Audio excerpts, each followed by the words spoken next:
परमात्म्याने आपल्या भक्तांची इच्छा पूर्ण करण्यासाठी वनगमन केलं। वनात गेल्यानंतर महान तपस्वी जपी तपी संन्यासी साधू संत महात्म्यांना दर्शन दिलं, त्यांना आनंद दिला। ज्या कार्यासाठी जन्म झालेला होता, अवतार झालेला होता, ते कार्य भगवान परमात्मा करतायत। परित्राणाय साधूनां विनाशाय च दुष्कृतां। राक्षसांचा वध करणारे भगवान परमात्मा साधू संत महात्म्यांना दर्शन देण्यासाठी स्वतः आलेले आहे। साधू संतांना भगवान रामचंद्रजींचं दर्शन करण्यासाठी अयोध्येपर्यंत जाण्याची आवश्यकता पडली नाही। त्याचं कारण त्यांनी जो परमार्थ केला, त्या परमार्थामुळे देवालाच चालून यावं लागलं त्यांच्या आश्रमामध्ये। भक्ती मनुष्य जर करत असला आणि ती भक्ती जर पिकली, जसं झाडावर फळ आहे आणि ते फळ जर पिकलं तर फळ पिकल्यानंतर पक्षाला आमंत्रण द्यावं लागत नाही की या आणि हे फळ खा। पक्षी आपोआप येतात, पिकलेल्या फळावर बसतात आणि त्याचा रस ग्रहण करतात। त्याच पद्धतीने भक्ती जेव्हा पिकते त्यावेळेस भगवान परमात्मा स्वतः भक्ताच्या घरी येऊन दर्शन देत असतात। पण केव्हा खऱ्या अर्थाने भक्ती केली तेव्हा। त्याच्यासाठी आपल्याला कुठे जाण्याची गरज पडत नाही। तुकोबाराय म्हणतायत, ठाईच बैसोनी करा एक चित्त, आवडी अनंत आळवावा। आणि असं जर केलं तर काय होईल, सुखे येतो घरा नारायण। तो घरी येईल, आपल्याला त्याच्यापर्यंत जाण्याची गरज पडणार नाही। तो स्वतः घरी येईल।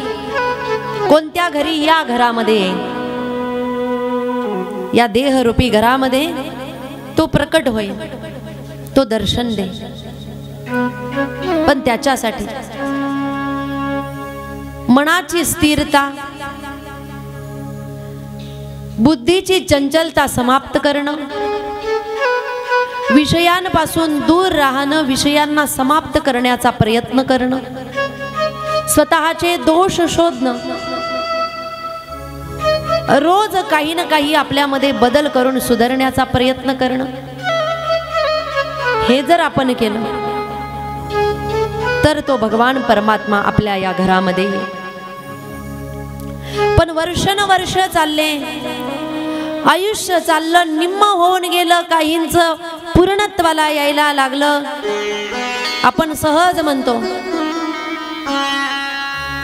की लाकडं तयार झालेले, म्हणजे सर्व तयारी, ते झाडं मोठे झालेले आहेत, त्याचे लाकडंही तोडून वाखारीत ठेवले गेलेले आहेत, फक्त ते लाकडं आपली जायची वाट बघतायत। नाहीतर सगळी तयारी, असेही काही वयांमध्ये आहेत। कोण दिवस येईल कैसा नाही देहाचा भरवसा। म्हणून आपण कधीतरी मनामध्ये आत्मचिंतन केलं पाहिजे की वर्षानुवर्ष चाललेलं आहे, अनेक सप्ताह होत आहेत, दरवर्षी आपण कथा कीर्तनांचं श्रवण करतोय, परंतु मागच्या वर्षी आपण कसे होतो आणि आता कसे आहोत, की जसल्या तसे आहोत। सांसारिक बाबतीत जर आपल्याला विचारलं तुमचं जीवन कसं गेलं, जेव्हापासून आपल्याला कळतंय तेव्हापासून आपण जसल्या तसा बायोडाटा सांगणार। या वर्षी इथं पडलो होतो, एवढं लागलं होतं, या वर्षी आमचा विवाह झाला इतक्या वाजता, या वर्षी मुलं झाले या टायमाला या वाराला, आपण जसल्या तसं सांगणार। व्यापार व्यवहार करत असताना व्यापारामध्ये कोणत्या वर्षी भरपूर नफा झाला, कोणत्या वर्षी तोटा झाला, हे सुद्धा आपण सांगणार। पण आपण हे सांगू शकतो का की आधी माझ्यामध्ये एवढे दोष होते आणि आता जरा कमी झालेले आहेत? आपली पारमार्थिक स्थिती आधी फारशी नव्हती, परंतु आता आपला भाव वाढलेला आहे, आपली श्रद्धा वाढलेली आहे, आपला परमार्थ वाढलेला आहे, आता नामस्मरण वाढलेलं आहे. जसं जसं आपण जातोय शेवटापर्यंत तसं तसं आपल्यामध्ये पारमार्थिक बदल झालेला आहे. असा आपण कधी विचार केलाय का? ज्याच्या बाबतीत आपण विचार करायला पाहिजे होता त्याच्या बाबतीत आपण विचार केलेला नाही, आणि ज्याचा विचार करायला नको त्याचं चिंतन आपण अनेकदा केलेलं आहे. बरोबर? म्हणून आपल्यामध्ये काय बदल झाला याचं चिंतन आपण करायचंय. जर तो बदल झाला तरच तो भगवान परमात्मा आम्हाला म्हणेल तू माझा माझा माझा माझा. आपण म्हटलो विठ्ठल माझा माझा माझा माझा, हे आपण म्हटलो. पण आपण असं काय केलं की त्या भगवान परमात्म्यानेही म्हटलं पाहिजे की तू सुद्धा माझा माझा. याच्यासाठी आपण काय केलं आणि त्याने आपल्याला माझं म्हणावं अशी आपली स्थिती आहे का? आपण म्हटल्याने आपण त्याचं होणार आहात का? आपण म्हटल्याने होणार नाही, त्याने म्हटलं पाहिजे आणि त्याने आपल्याला माझं म्हणावं याच्यासाठीच आपण कथा श्रवण करत आहोत. त्याने आपल्याला आपलंसं करावं म्हणून आपण कथा श्रवण करत आहोत. आपण भगवान परमात्म्यापर्यंत पोहोचण्यासाठी हे मार्गक्रमण करत आहोत. याच्यामध्ये चतुर्थ सोपान किष्किंधा कांड पूर्ण झालं. या किष्किंधा कांडामध्ये सुग्रीव आहेत जीव, हनुमानजी आहेत संत आणि भगवान राम प्रभू आहेत भगवंत. भगवान परमात्म्याची भेट जीवाला संत करून देत असतात. म्हणून भगवान परमात्मा आणि जीवात्म्याची भेट झाली हनुमानजी रूपी संतांमुळे. जेव्हा ही भेट झाली, भेट झाल्यानंतर पुढे सीतादेवींचा शोध लावण्याचा प्रयत्न केला गेला. हनुमानजींची जी तुकडी होती ती तुकडी दक्षिण दिशेला समुद्राच्या किनाऱ्यावर आलेली आहे. पक्षी असणाऱ्या संपातीने दिव्य दृष्टीने सांगितलेलं आहे की दक्षिण दिशेला जी लंका नगरी आहे त्या लंकेमध्ये अशोक वाटिका आहे आणि त्या अशोक वाटिकेमध्ये सीतादेवी बसलेल्या आहेत. मी पाहू शकतो परंतु जाऊ शकत नाही. बाकीचे नल, नील, अंगद, जामवंत हे सर्व वानर होते. त्यांच्यापैकी काही म्हणायचे की आम्ही अर्ध्यापर्यंत जाऊ शकतो, पूर्ण जाऊ शकत नाही. काही म्हणायला लागले आम्ही पूर्ण जाऊ शकतो परंतु वापस येण्यासाठी शक्ती पुरणार नाही. जामवंत आहे वृद्ध अस्वलाच्या देहामध्ये, मग कोण जाईल? स्वयंप्रभात तपस्विनीने डोळे बंद करायला लावल्यापासून हनुमानजींचे डोळे बंद होते. संपातीने सांगितलेलं आहे की सीतादेवी कुठे आहे, परंतु हनुमानजींचं लक्ष नाही, कारण डोळे बंद होते, ध्यानमग्न होते, रामनामाच्या चिंतनामध्ये मग्न होते. त्यावेळेस वृक्षराज जामवंतजींनी जी सुषुप्त असलेली शक्ती आहे हनुमानजींची ती जागृत करण्यासाठी हनुमानजींना आवाज दिला. आणि तेव्हा बाल्यावस्थेमध्ये ऋषींच्या शापाने जी शक्ती सुषुप्त राहिलेली होती ती शक्ती राम कार्यासाठी आता पुन्हा प्रकट झाली. आणि हनुमानजींनी अतिशय दिव्य विशाल देह धारण केला, आकाशामध्ये उड्डाण केलेलं आहे. आणि हनुमानजी म्हणतायत मी जातो आणि सीतादेवींना घेऊन येतो. वृक्षराज जामवंत म्हणतायत सीतादेवींना आणायचं नाही, फक्त भेटून यायचंय. हनुमानजी म्हटले मी येईपर्यंत तुम्ही इथून हलू नका, तुम्ही या समुद्राच्या किनाऱ्यावरच थांबा. याचा अर्थ हनुमानजींना आपल्या कार्याचं श्रेय स्वतःकडे घ्यायचं नाही, सगळ्यांना कार्याचं श्रेय द्यायचं आहे. मी केलेलं नाही, आम्ही केलेलं आहे असं रामप्रभूंना दाखवायचं आहे. अहंकार स्वतःकडे येऊ द्यायचा नाही. म्हणून हनुमानजींनी जसं उड्डाण केलेलं आहे, राम नामाचा जप करतायत. राम नामाचा जप का केलेला आहे आकाशामध्ये उड्डाण केल्यानंतर? कारण मनुष्याने जेवढं वरती गेलं, जेवढं मोठ्या पदावर गेलं, तेवढं अधिक नामस्मरण वाढवलं पाहिजे. कल्पना करा, तुम्ही खाली बसलेल्या आहात. तुम्ही खाली बसल्यानंतर जागच्या जागेवर पडलात, तुम्हाला किती लागेल? कमी लागेल. पण सगळ्यात उंचावर मी बसलेली आहे. मी जर पडले तर तुमच्यापेक्षा मला. म्हणून जो जेवढ्या उंच पदावर असतो त्याने तेवढं सांभाळून राहायचं असतं. एक वेळ तुमच्या सारख्यांनी काही चूक केली तर एवढं महत्व वाटत नाही. परंतु जर आमच्या सारख्यांकडून चुकलं,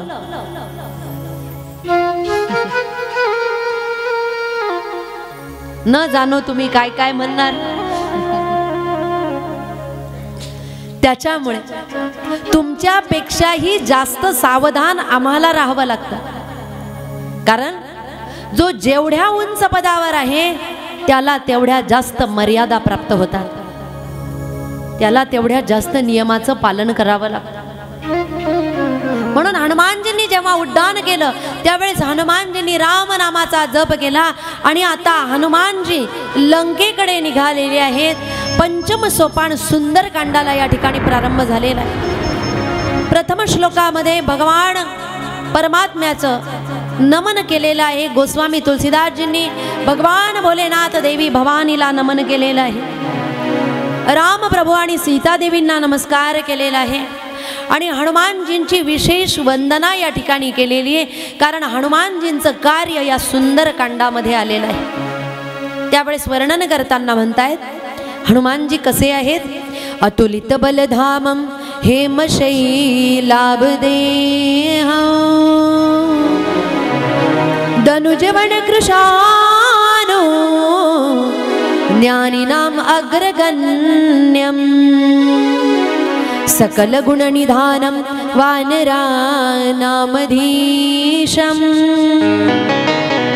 रघुपति प्रिय भक्त वात जातम नमामि.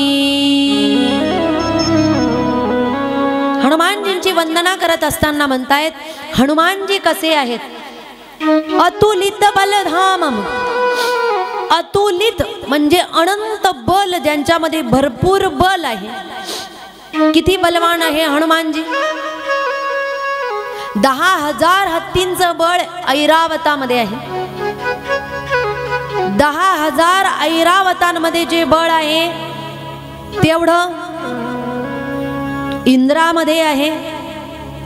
इंद्रामध्ये जेवढं बळ आहे तेवढे 10,000 इंद्रांमध्ये जेवढं बळ असतं तेवढं हनुमानजींच्या कनिष्ठिका बोटामध्ये आहे. एवढे बलवान आहे. अतुलित बलधामम.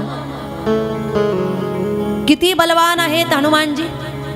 आता पुढे विषय येणार आहे की जेव्हा अंगद गेलेत शांतीदूत बनून रावणाला समजावण्यासाठी, रावणाने सांगितलं अरे अंगद तू माझ्या समोर काहीच नाही, तो जामवंत आहे म्हातारा.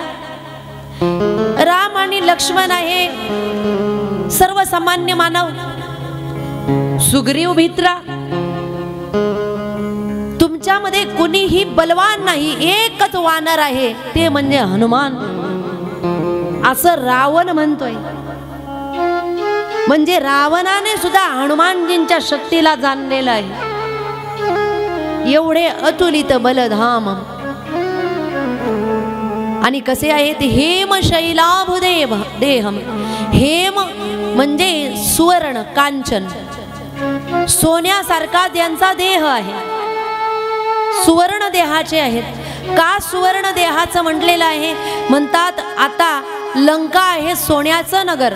लंकेमध्ये सगळे सोने हिरे माणिक मोती पितळाचे चांदीचे राजमहाल आहेत, मोठमोठे घर आहेत.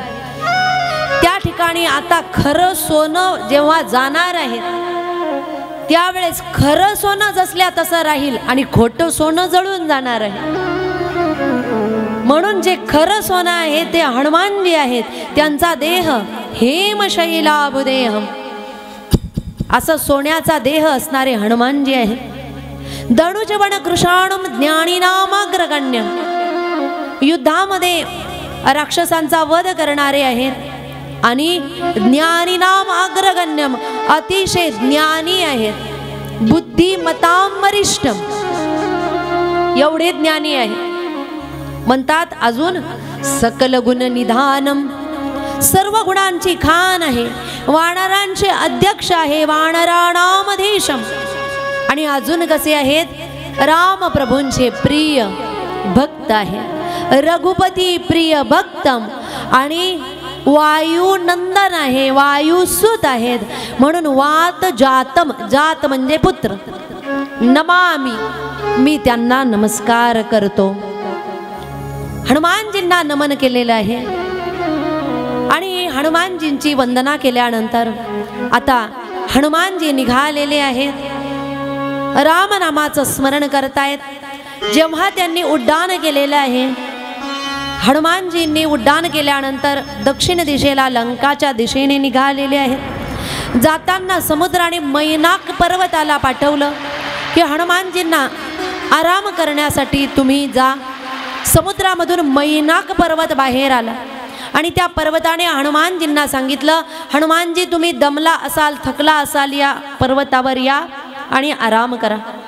परंतु हनुमानजींनी मैनाक पर्वताला नमस्कार केला आणि सांगितलं हनुमान तेहि परसा कर पुनि कीन प्रणाम राम काजु कीने बिनु मोहि कहाँ विश्राम. राम कार्य पूर्ण केल्या विना मला कुठे विश्राम आहे. आधी मी राम कार्य करेल आणि मग नंतर विश्राम करेल. म्हणजे हनुमानजी म्हणतायत देवाचं कार्य आधी करायचं आरामाचं काम नंतर करायचं. ही भक्ताची अवस्था असते. आपण काय करतो आधी पोटोबा आणि मग साधक काय करतायत आधी देवाचं कार्य करतायत मग नंतर संसारिक कार्य. आपण संसारिक कार्य आधी करतो देवाला महत्व कमी देतो. बघा पहाटे उठले स्नान झालं सडा झालं रांगोळी झाली नाश्ता बनवून झाला चहा पाणी झालं स्वयंपाकाची तयारी धुणे भांड्यांची तयारी व्यापार व्यवहाराची तयारी आणि अचानक सूर्य डोकावर आल्यानंतर मग आठवण येते बाप रे देवपूजा. होतंय का असं? नाही होत. ज्यांचं होत नसेल त्यांच्या चरणावर मस्तक आहे. परंतु कधीतरी असं चुकून होऊ शकतं. आणि जर लक्षात आलं की देवपूजा राहिली तर धावपळ करत जाणार आणि ताटामध्ये जसे देव ठेवले पाणी फिरवलं त्या देवांना उचलणार आणि देवाच्या पूजेच्या स्थानावर मंदिरामध्ये पाटावर असे ठेवणार.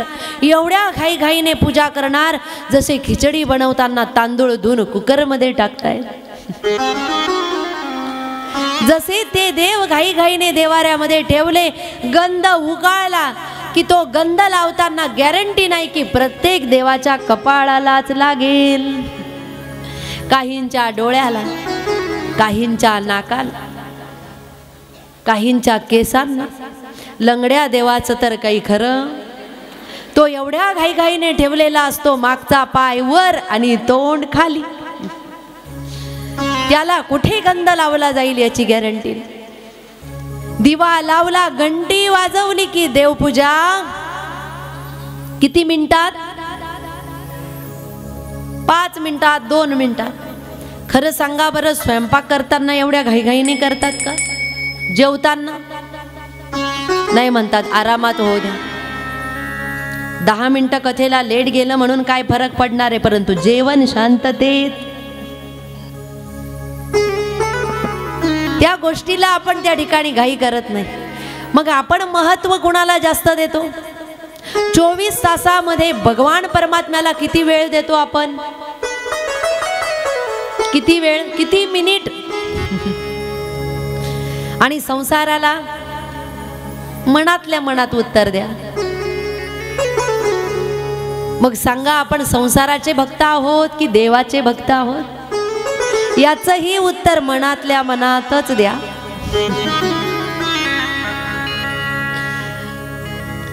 आपणच आपलं ठरवायचंय.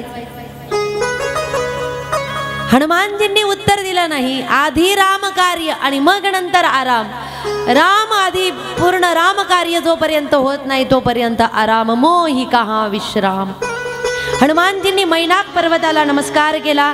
हनुमानजी निघालेले आहेत पुढे आणि देवतांनी हनुमानजींची परीक्षा घेण्यासाठी सर्पाची माता सुरसाला पाठवलेलं आहे, जी राक्षसिनीचं रूप धारण करून उभी राहिली. आणि जेव्हा तिने मुख आ केलं, हनुमानजींनी तिच्या मुखामध्ये प्रवेश केला. हनुमानजी तिच्या मुखातून बाहेर आले, तिला नमस्कार केला.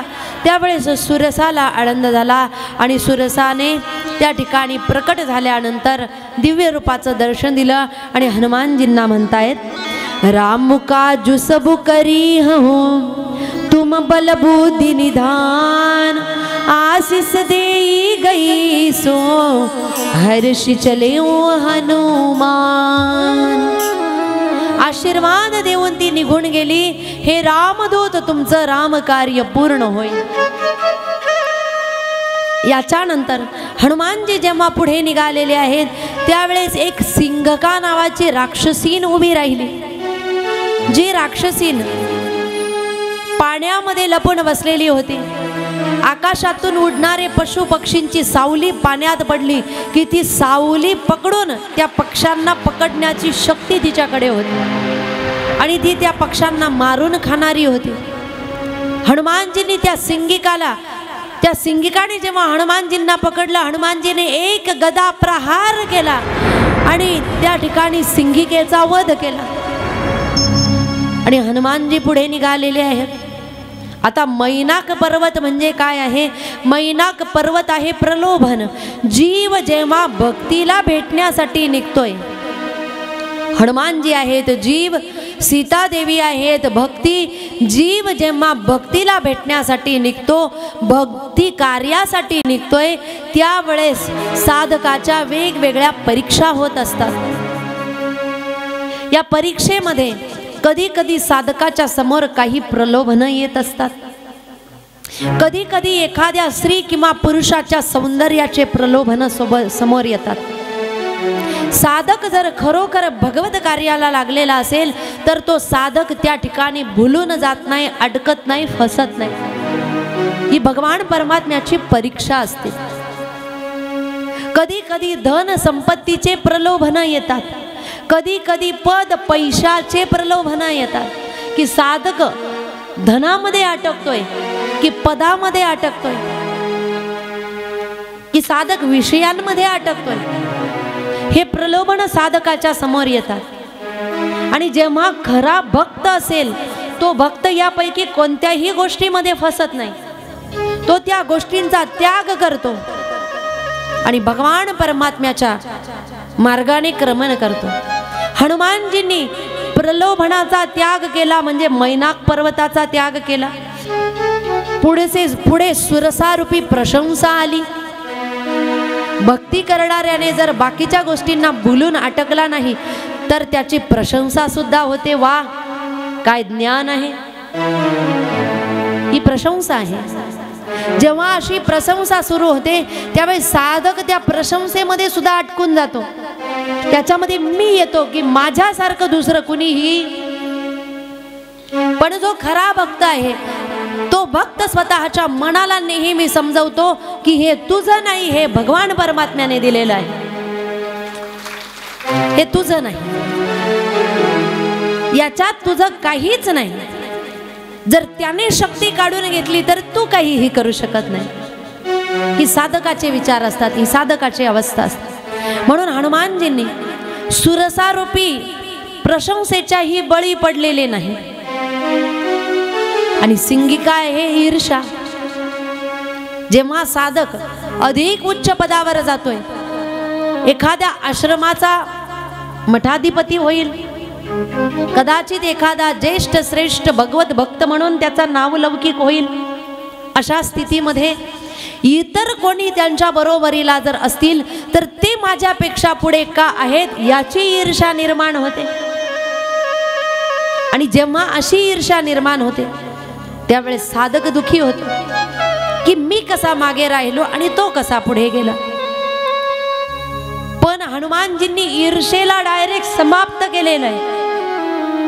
याचा अर्थ साधकाने ईर्षेला लगेच समाप्त केलं पाहिजे, तेव्हा तो पुढे जाऊ शकतो. नाहीतर ही ईर्ष्या सुद्धा साधकाला बाधक बनू शकते. म्हणून हनुमानजींनी त्या सिंगिकेचा वध केलेला आहे. म्हणतात कंचन तजना सहज है, सहज श्रिया का नेह, परमान बड़ाई ईर्षा, दुर्लभ तजनाई. कंचन तजना सहज है, एक वेळ धनाचा त्याग करणं सोपं आहे. सहज स्त्रिया का नेह, एखाद्या वेळेस एखाद्या स्त्रीने पुरुषाचा त्याग करणं किंवा पुरुष साधकाने स्त्रीचा त्याग करणं हे सुद्धा सोपं आहे. पण मान बडाई ईर्षा, मान सन्मान बडाई ईर्षा या गोष्टीचा त्याग करणं दुर्लभ तजनाई, याचा त्याग करणं फार कठीण आहे. सहज मनामध्ये विचार येतो की आम्ही असे आहोत आणि आमचा असा अपमान किती कठीण आहे. म्हणजे या गोष्टीचा त्याग करणं फार कठीण आहे. कारण एक मनस्थिती निर्माण झालेली असते मनुष्याची की मी अमुक अमुक आहे. म्हणून किती साधकाला सावध राहावं लागतंय भक्ती कार्यामध्ये. हे हनुमानजींचं चरित्र तुम्हाला आम्हाला दाखवत. त्याच्याही पुढे हनुमानजी जेव्हा निघालेले आहेत, लंका नगरीपर्यंत गेले, रात्र झालेली होती आणि लंका नगरीच्या बाहेर हनुमानजींनी बघितलं की दक्षिण दरवाजावर एक लंकिनी नावाची राक्षसीन पहारा देत होती. हनुमानजींनी सूक्ष्म रूप धारण केलं, केवढं मच्छरासारखं. गोस्वामीजी म्हणतायत मसक समान रूप कपिधरी, लंका ही चले हो सुमिरी नरहरी, नाम लंकिनी एक निसीचरी, सो कह चले सी मोहिनींदरी. मसक समान रूप कपिधरे. हनुमानजींमध्ये अशी विद्या आहे की हनुमानजी अनिमा, लगिमा, महिमा, गरिमा, प्राप्ती, प्राकाम्या, ईशत, वशत अशा अष्टमहासिद्धी हनुमानजींमध्ये आहे. हनुमानजी गुप्तही होऊ शकतात, प्रकटही होऊ शकतात, सूक्ष्म रूपही धारण करू शकतात, विशालकाय देह सुद्धा धारण करू शकतात. या सर्व अष्टमहासिद्धी आहेत आणि या सिद्धींचा उपयोग हनुमानजी रामकार्यासाठी करत आहेत. साधकामध्ये भक्ती करत असताना रिद्धी सिद्धी येतात. कथा जरी करत असले तरी वाचा सिद्धी मनुष्यामध्ये प्राप्त होते. कधी कधी आपल्या वाचेने बोललेलं सुद्धा सत्य होऊ शकतं. म्हणून एवढं सावधान होऊन राहावं लागतं की आपल्या तोंडून एखाद्याला शाप तर बाहेर पडणार नाही. आशीर्वाद बाहेर निघाला तर कदाचित बरं होऊ शकतं, परंतु शाप बाहेर निघाला की आपलं पुण्य समाप्त होतं. किती कठीण आहे. आणि म्हणून त्या ठिकाणी जे हनुमान जे आहेत, म्हणजे साधक जे आहेत, ज्यांना रिद्धी सिद्धी आपोआप प्राप्त होतात, ते रिद्धी सिद्धीचं कधीही प्रदर्शन करत नाही, रिद्धी सिद्धीमध्ये कधीही फसत नाही. आणि जर कधी रिद्धी सिद्धीचा उपयोग करायची वेळ आली तर ती धर्म कार्या करताच करतात, भगवत कार्या करताच करतात. हनुमानजी राम कार्या करता या सिद्धींचा उपयोग करतायत आणि डासासारखं छोटंसं रूप हनुमानजींनी धरलेलं आहे. आणि हनुमानजी फटीतून, लंका नगरीच्या दक्षिण दरवाजाच्या फटीतून मध्ये जाणार, परंतु लंकिनीचं लक्ष गेलं आणि लंकिनी लगेच मोठ्याने ओरडली, रे दुष्ट, कोण आहेस, कुठे निघालास? त्यावेळेस लगेच हनुमानजी जय श्रीराम म्हणून त्या ठिकाणी उभे राहिले आणि जेव्हा लंकेनी प्रहार करणार त्यावेळेस हनुमानजींनी एक गदा प्रहार केला आणि गदा प्रहार केल्याबरोबर लंकिनीला जमिनीवर पाडलं। तिच्या शरीरातून रक्त वाहायला लागलं आणि जसं रक्त वाहायला लागलं तिला लगेच भगवदीय चमत्कार त्या ठिकाणी दिसला। तिच्यामधले वाईट रजो आणि तमोगुण निघून गेले। कशामुळे? भक्ताने जेव्हा प्रहार केला, एका संताने जेव्हा प्रहार केला रामनामाचा उच्चार करून, त्यावेळेस जीवामधले रजो आणि तमोगुण समाप्त झाले, सत्वगुण शिल्लक राहिलं आणि लगेच तिने हात जोडले आणि बोलायला सुरुवात केली। तात मोर अति पुण्य बहुता देखेहु नयन राम कर दूता। माझं काय मागच्या जन्माचं पुण्य असेल की मला रामदूताचं दर्शन झालेलं आहे। आणि लंकिनी म्हणते तात स्वर्ग अपवर्ग सुख धैर्य तुला एक अंग तुलनता ही सकल मिली जो सुख लव सतसंग। हे तात स्वर्ग आणि अपवर्गाचं मोक्ष सुखाचं पुण्य सुद्धा एवढं नाही, एवढा आनंद एवढा नाही की जेवढं सुख जेवढा आनंद सत्संगामध्ये आहे। आणि तुमच्या प्रसाद मला जणू सत्संग रूपी प्रसाद मला मिळालेला आहे। इतक्यात मारायला धावणारी इतक्यात स्तुती का करायला लागली? त्याचं कारण हनुमानजींनी प्रहार केल्याबरोबर शरीरामध्ये असलेलं रजो आणि तमोगुणी रक्त वाहून गेलं, शुद्ध सात्विक रक्त शिल्लक राहिलं आणि ते चांगलं रक्त चांगले शब्द बोलायला लागले। आणि म्हणून त्या ठिकाणी हनुमानजींना तिने नमस्कार केला। तिने त्या ठिकाणी प्राण सोडलेले आहेत, हनुमानजी पुढे निघालेले आहेत। आणि जेव्हा हनुमानजींनी प्रवेश केला लंका नगरीमध्ये, सर्वकडे फिरतायत परंतु हनुमानजींना सीतादेवी कुठेही दिसत नाही। सर्व नगरामध्ये फिरतायत, मोठमोठे राजमहाल, मोठमोठे परकोट, वेगवेगळ्या भिंती, सुवर्ण जडित रत्न जडित राजमहाल, अनेक नागकन्या, देवकन्या, यक्षगंधा कन्या, गंधर्व कन्यांचं हरण करून आणलेल्या त्या कन्या दिसतायत। मोठमोठे राक्षस रात्रीच्या वेळेस पशु पक्षी मारून खातायत आणि अशा स्थितीमध्ये संपूर्ण नगर बघितलं परंतु सीतादेवी कुठेही दिसलेल्या नाहीत। एका घराच्या जवळ हनुमानजी आले आणि त्या ठिकाणी आल्यानंतर हनुमानजींना राम राम असा आवाज ऐकायला आला की ज्या घराच्या अंगणामध्ये तुळशीचा वृक्ष होता, म्हणजे तुळशीचं रोप होतं। हनुमानजींना आश्चर्य झालं आणि मनोमन हनुमानजी विचार करू लागले, लंका निसीचर निकर निवासा, लंका निसीचर निकर निवासा, यहाँ कहाँ सज्जन करी बासा, यहाँ कहाँ सज्जन कर बासा।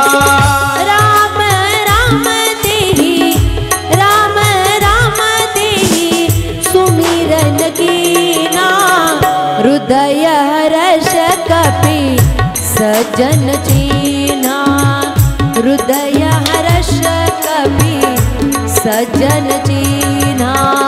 राम सिया राम सिया राम जय जय राम, राम सिया राम जय जय राम।